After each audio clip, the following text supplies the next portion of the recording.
Shakib Tamim issue Bangladesh ক্রিকেটকে কি শেষ শিখরে যায় ধ্বংস করে দিয়েছে?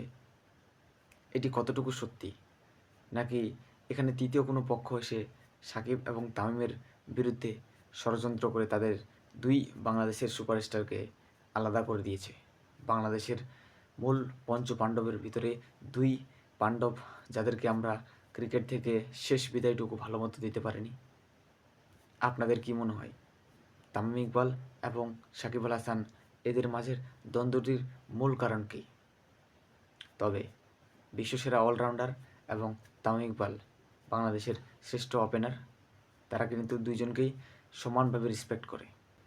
গতকালকে একটি কনফারেন্সে তামিম এবং মুশফিকের যে কথোপকথন ছিল, তামিম ইকবাল বলে যে সাকিব আল হাসান এমন বিশ্বসেরা একজন ব্র্যান্ড বা বাংলাদেশের একজন বড় সুপারস্টার, যে কিনা মাঠে বা পিচে বোলিংয়ের সময় ব্যাটারদের জন্য আতঙ্কের। কারণ তামিম ইকবাল এমনভাবে এক্সপ্লেন করে যে সামনের যত বড়ই ব্যাটসম্যানটা হোক, যদি বোলিং সাকিব করে ছোট্ট একটি টার্ন, সেই টার্ন কিন্তু ব্যাটারদের জন্য অনেক ভয়ঙ্কর। কারণ খুব একটা সাকিবের বল কিন্তু আসলেও টার্ন করে না, কিন্তু তার বোলিং লাইন এবং লেন্থের যে কারিশমা, যার কারণেই কিন্তু সে আজ বোলিং পারফরমেন্সে অলরাউন্ডার এবং নাম্বার ওয়ান। তিনি এমনভাবে বলেন যে সাকিবের টার্ন খুব একটা বেশি না, কিন্তু তার নামই আতঙ্ক। আর তাইজুল অনেক ভালো বলার, সে যদি সাকিবের থেকেও 10 গুণ বেশি বলে টার্ন করে, তারপরেও কিন্তু তাইজুলের যে অঙ্গভঙ্গি বা তাইজুলের যে নাম, ব্যাটাররা কিন্তু খুব একটা ভয় পায় না, কারণ জানে যে এর বলে কতটুকু আমরা ডিপেন্ডেবল হব এবং কতটুকু অ্যাবল হব এই বল খেলতে। তারা ক্যাচ আপ করতে পারে, কিন্তু সাকিবের বল বা সাকিবের বলের ভেলকি কিন্তু ধরতে পারে না। এমনই কিন্তু ব্যাটসম্যানরা বুঝতে পারে। তামিম ইকবালও জানে, একসাথে অনেক দিন ধরে টিমমেট ছিল। বাংলাদেশের শ্রেষ্ঠ ওপেনার সাকিবও বাংলাদেশের বড় সুপারস্টার। মুশফিকুর রহিম বাংলাদেশের জন্য অনেক করে গেছে। মাহমুদুল্লাহ রিয়াদ, মাশরাফি ভাই, এদের সকলকেই ধন্যবাদ যে বাংলাদেশ টিমকে এত দূর পর্যন্ত নিয়ে আসার জন্য।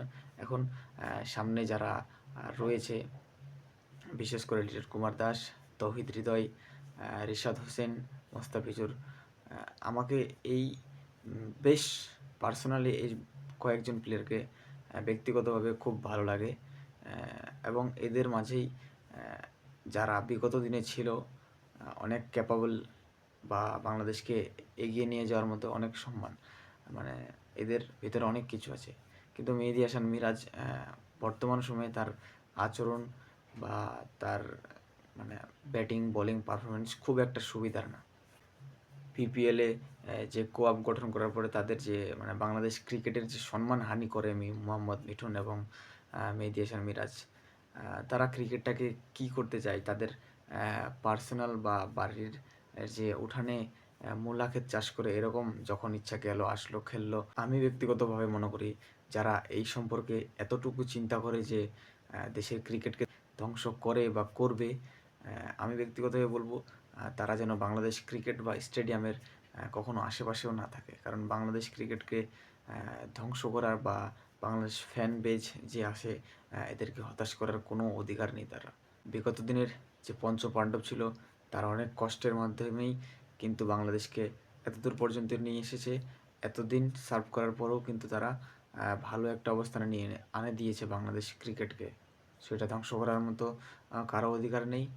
ধন্যবাদ যারা বিগত দিনে ছিল, এবং আমি বিশেষভাবে বলবো যারা বর্তমান সময়ে ক্রিকেটার আছেন, আপনারা সবাই একটু বাংলাদেশকে একটি আন্তর্জাতিক ট্রফি এনে দেওয়ার খুব চেষ্টা করুন এবং দেশের ক্রিকেটকে সুন্দরভাবে পরিচালনা করে সার্ভ করার জন্য আপনারা বিশেষভাবে কাজ করে যাবেন। দেশের ক্রিকেটকে বাঁচিয়ে রাখবেন, এটুকুই আশা করব। ধন্যবাদ সবাইকে। ভিডিওটি ভালো লাগলে অবশ্যই একটি লাইক এবং চ্যানেলটিকে সাবস্ক্রাইব করে পাশে থাকবেন।